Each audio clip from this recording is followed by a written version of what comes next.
Isang mapagpalang araw po sa ating lahat, katiis mula dyan sa Luzon, Visayas and Mindanao.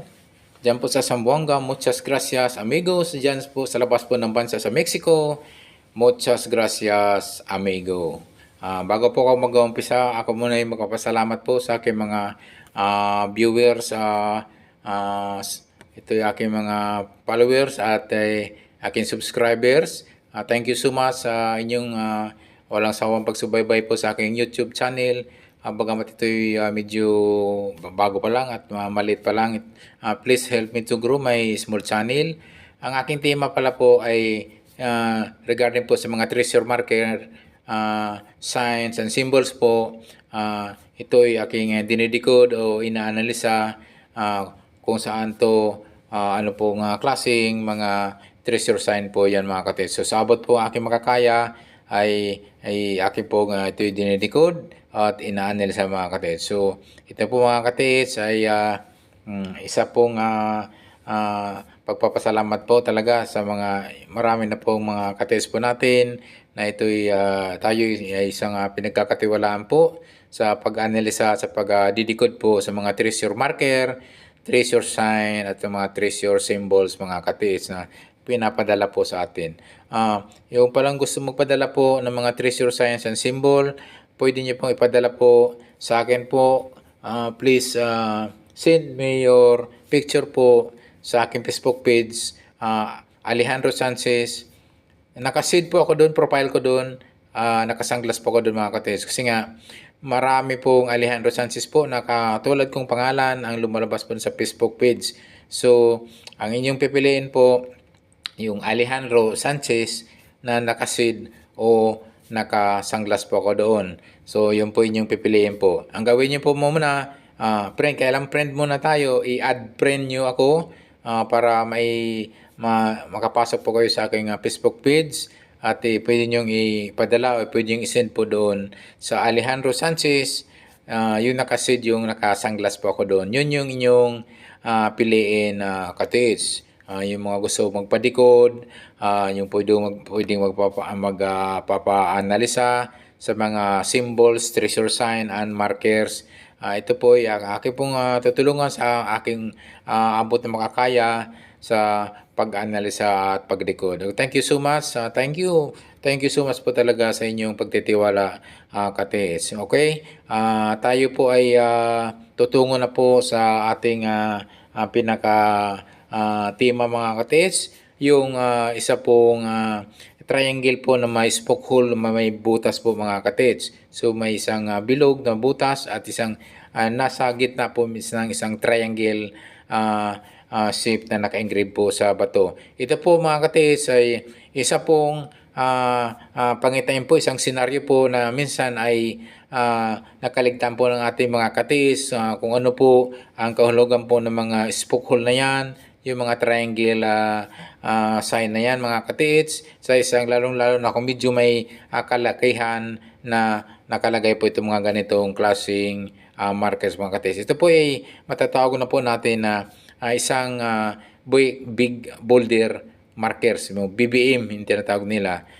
At yung isa pong sinasabi po nila na big boulder sign, yung mga medyo may kalakihan na bato na hindi kayang i-remove, hindi kayang galawin po ng tao mga katiits. Okay po, so ito po mga katiits ay ito po ay ating tunghayan po kung ano po itong isang treasure marker na ito'y may bilog po at ito'y nasa gitna po ng triangle. So ito po mga katiits, ito po ay isa pong nagtutukoy po na pwede po yung item ito ay nasa mismo sa mother marker ito napapaloob po. Pwedeng under the rock, pwedeng inside the rock, yung item ito mga katis. Okay po, ay ito ating pansinin po mamaya po at itong nakakagulat po na treasure sign at itong treasure marker na ito pala ay nariyan po mismo sa malaking bato yung mismong item na ating hinahanap. So, sa pag-analisa, sa pag-didecode po, talaga pong kailangan po natin ng puso, yung utak, kung saan po pwede po yan. So ito ba'y lalayo, ito ba'y nandyan lang po, nandyan lang.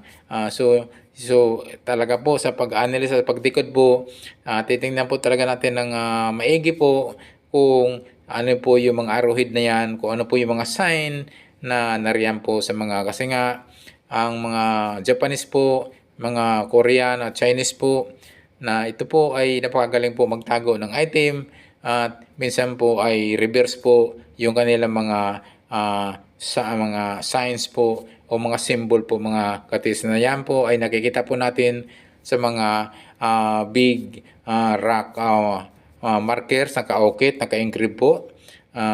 Yung iba po ay sa mga old century tree na ito'y naka-okit sa mga punong kahoy mga katits. So ito po mga katits ay isa po ito sa mga isang grupo po ng treasure hunter ang nakatuklas po ng tinatawag na rock enclosed item po. At ito po ay hindi lang po basta-basta volume, isang volume na item na rin po o gold bar po ang naroon po sa itong isang simpleng sign o symbols po na ito'y isang triangle at mayroon pong spoke hole na ito'y nasa gitna mismo po ng triangle na nakaukit po sa bato mga kati. So yun po, ito po ang inyong titingnan po na maigi kung ano pong mayroon po itong klaseng ito po. Ganito pong klase, ito ay isang naka-triangle din po mga katiits. At yung napansin nyo ko kanina na mayroon siyang butas mga katiits. So ito pong ganitong mga klaseng bato mga katiits. At ito may kalakihan at hindi kayang i-remove po ng isang tao, dalawang tao, tatlong tao po. Ito pa may malaki po na pwedeng isa pong big boulder marker. Ito natin tinatawag na po niyan.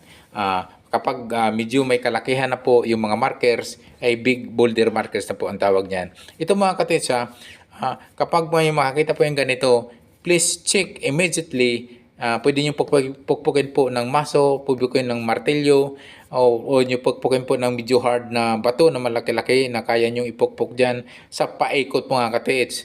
Kasi nga ito po yung minsan ay nakakaligtaan po ng ating katiits na i-check po yung mismong markers, pinaka big boulder markers. Yung pala yung items, ayan, yan po, ito po ang nakakagulat. At mismo dito po nakuha po ng treasure hunter mga katiits, ang ito'y higit kumulang po sa isintang pirasong gold bar mga katits. Kung bakit sasabi kong gold bar, kasi nga yung mismong pinakailalim po mga katits ay may bakat po. May bakat na gold bar po na ito'y nakakamadan siguro na matagal na po siguro. Kasi nga kung ito ay linagay po ng how many years na po, siyempre po yung pinaglalagyan po ay talagang babakat po. Ito po ay nakita po sa ilalim na mayroong bakat po na isang rectangle po at gold bar po ang hugis. So ito po yung lalim, yung laki po ng espasyo po sa loob ng pinaka big boulder markers na bato nito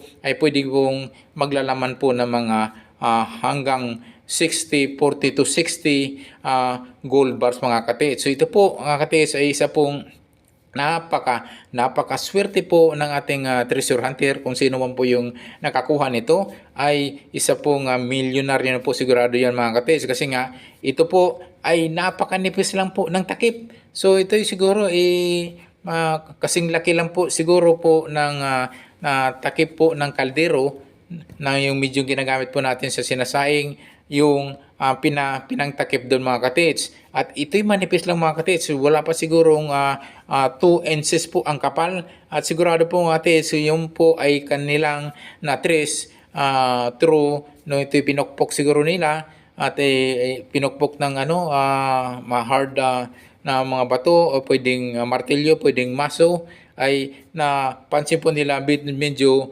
haguka po o medyo ampaw po yung medyo sa may portion po na ampaw, at ito'y nagduduna po sila na pwede pong may laman po. No, ito'y kanilang sinilsil po, ito'y kanilang binuksan po ay napakanipis lang po. Ito po'y wala pang 2 inches po yung kapal, at ito'y kanilang nakita nga at may laman po ito na gold bar. So ito po, pansin niyo po yung kanina po yung sign na triangle po at ito po ay may butas po at ito yung nasa gitna po mismo ng triangle. At alam niyo po, ang Chinese po, Japanese ay mahilig po talaga sa triangle sign at sa mga tinatawag na spook hole, mga kate. So ito po, makikita niyo po ay ito ay dapat to i-check niyo po.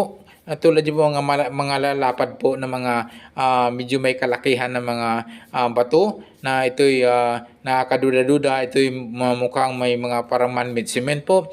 Pwede niyo po i-check po agad, pwede niyo pukpukin po ng martilyo, pwede niyo pukpukin po ng maso, or pwede niyo pukpukin ng medyo matigas po na bato, yung paikot mismo po ng tinatawag ito yung mga big rock o big boulder markers mga kate. So yun po ay isa pong palatandaan po na posible po na mayroon pong tinatawag na rock enclosed item mga kate. So yun po yung minsan hindi po natin na alala o nakaligtaan po natin mga katiis po natin, treasure hunter po natin na ito po i-check po mismo yung pinaka markers mga katiis. So ito po ang bumungad po nung ito'y pinokpok po mga katiis. Ito po ay na kanilang napapansin po na ampaw-ampaw po yung tunog po, hindi solid tunog po yung bato. So ibig sabihin pag solid kasi, ibig sabihin siksik po yung bato.